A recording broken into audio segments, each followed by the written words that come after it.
Everyone, मैं दीक्षा। स्वागत है आपका आपके अपने यूट्यूब चैनल में।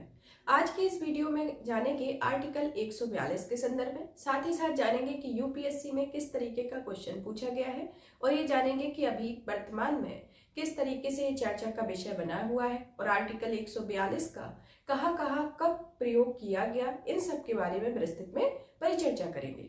चलिए तो शुरू करते हैं। शुरू करने के पहले सबसे पहले यूपीएससी में जो क्वेश्चन आया हुआ था उसके बारे में जान लेते हैं। यूपीएससी में आपका 2019 में ये आर्टिकल 142 के संदर्भ में क्वेश्चन पूछा गया था, जिसमें क्वेश्चन है आपका सेट ए का 52 नंबर का क्वेश्चन है, जो कि 2019 में पूछा गया था।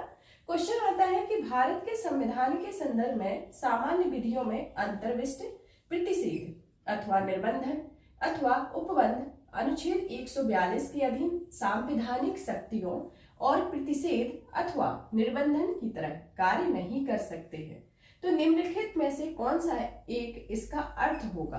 तो इसके संदर्भ में आपको बताना है कि इनमें से कौन सा इनका सही अर्थ होगा, ये आपको दिया गया। इसके अंतर्गत पहला ऑप्शन पूछा गया है कि भारत के निर्वाचन आयोग द्वारा अपने कर्तव्यों का निर्वहन करते समय लिए गए निर्णयों को किसी भी न्यायालय में चुनौती नहीं दी जा सकती है। ऑप्शन बी आता है आपका कि भारत का उच्चतम न्यायालय अपने शक्तियों के प्रयोग में संसद द्वारा निर्मित विधियों से बाध्य नहीं होता है।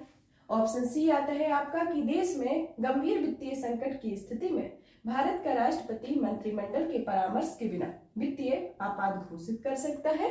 और ऑप्शन डी इसमें दिया गया है कि कुछ मामलों में राज्य विधानमंडल संघ विधानमंडल की सहमति के बिना विधि निर्मित नहीं कर सकता है। तो ये आपका यूपीएससी में 2019 में क्वेश्चन पूछा गया था।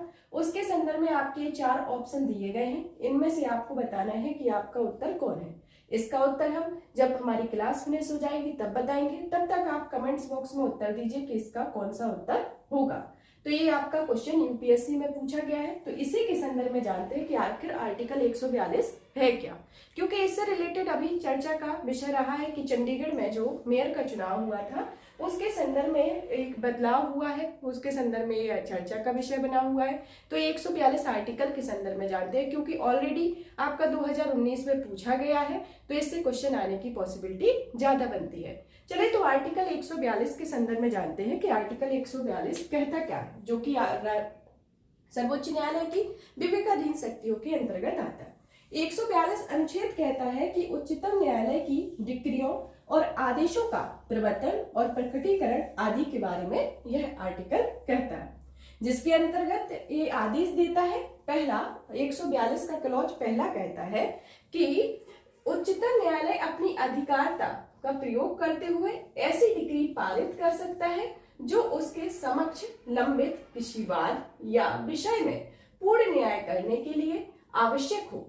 तो ये किसके लिए संदर्भ में कहता है कि उच्चतम न्यायालय जो है वह अपनी अधिकारिता का प्रयोग करते हुए ऐसी कोई डिक्री को पारित कर सकेगा जो उसके समक्ष लंबित किसी बात के संदर्भ में हो या लंबित या विषय में पूर्ण न्याय करने के लिए आवश्यक हो। और इस प्रकार की जो डिक्री या किया गया आदेश भारत के राज्य क्षेत्र में सर्वत्र ऐसी रीति से जो संसद द्वारा बनाई गई किसी विधि द्वारा या उसके अधीन विहित की जाए, और तब जब तक इस निमित्त इस प्रकार की का उपबंध नहीं किया जाता है तब तक ऐसी रीति से जो राष्ट्रपति आदेश द्वारा विहित करे परिवर्तनीय होगा। तो इसके संदर्भ में आपका 142 का क्लॉज 1 कहता है।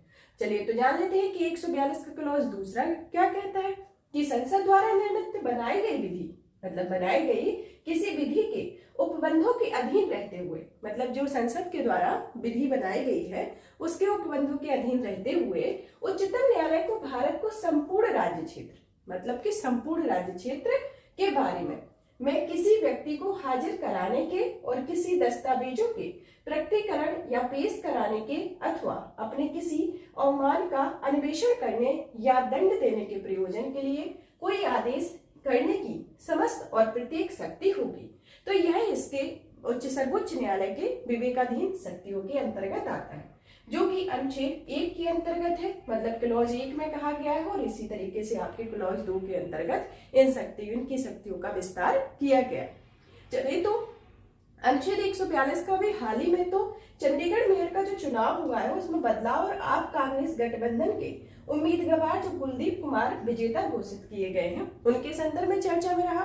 तो ये अभी हाल ही का चर्चा का विषय है। तो इसके संदर्भ में और पहले जो सर्वोच्च न्यायालय की विवेकाधीन शक्तियों का कब उपयोग किया गया, तो सबसे पहले आपका जब भोपाल गैस त्रासदी हुई थी उस समय पर आपका कंपनी को $470 मिलियन भुगतान करने का आदेश दिया गया था। तो ये विवेकाधीन शक्तियों के अंतर्गत था। और दूसरा, जब तमिलनाडु राज्य बनाम बालू के संदर्भ में आपका एक विवाद आया था, उसके संदर्भ में राष्ट्रीय और राज्य मार्गों पर 500 मीटर दूरी के भीतर शराब की बिक्री पर प्रतिबंध के संदर्भ में ये दूसरा था। और तीसरा जो आपका हाल ही में कि चंडीगढ़ के मेयर के चुनाव में बदलाव और आप कांग्रेस गठबंधन के उम्मीदवार कुलदीप कुमार विजेता घोषित हुए हैं, इनके संदर्भ में ये आया हुआ है। तो इसके संदर्भ में आपका ये आर्टिकल था। आर्टिकल के संदर्भ में आपको ये बता दिए गए कि ये पहले कब कब उपयोग किया गया है। तो आपने ये क्वेश्चन का फॉर्मेट देख ही लिया है कि आपका 2019 में इस तरीके का क्वेश्चन पूछा गया है। तो ये जो क्वेश्चन पूछा गया है ये आर्टिकल आपके इसके 142 के क्लॉज 1 के अंतर्गत ही आता है। तो इसके अंतर्गत इनमें से जो आपके 4 ऑप्शन दिए गए हैं, जिसमें स्पष्टता आपको जो ऑप्शन बी है वो सही होगा, क्योंकि यही इसकी विधियों को संतुष्ट करता है कि भारत का उच्चतम न्यायालय अपने शक्तियों के प्रयोग में संसद द्वारा निर्मित विधियों से बाध्य नहीं होता है। तो ये बाध्य ना होने के संदर्भ में कहा गया है। आप फिर से इस क्वेश्चन को पढ़िएगा और इन आर्टिकल को भी देखिएगा, क्योंकि इससे रिलेटेड क्वेश्चन एक न एक जरूर आएगा, क्योंकि ये हाल ही में चर्चा का विषय बना हुआ है और ये ऑलरेडी पहले पूछा जा चुका है। तो ये आपका आर्टिकल 142 था और ये कब कब उपयोग किया गया उसके बारे में भी बताया गया है और ये आपका इस तरीके का क्वेश्चन का फॉर्मेट बताया गया। तब तक आप इस सेशन को ज्यादा से ज्यादा शेयर करें, वीडियो को लाइक करें, चैनल को सब्सक्राइब करें। धन्यवाद।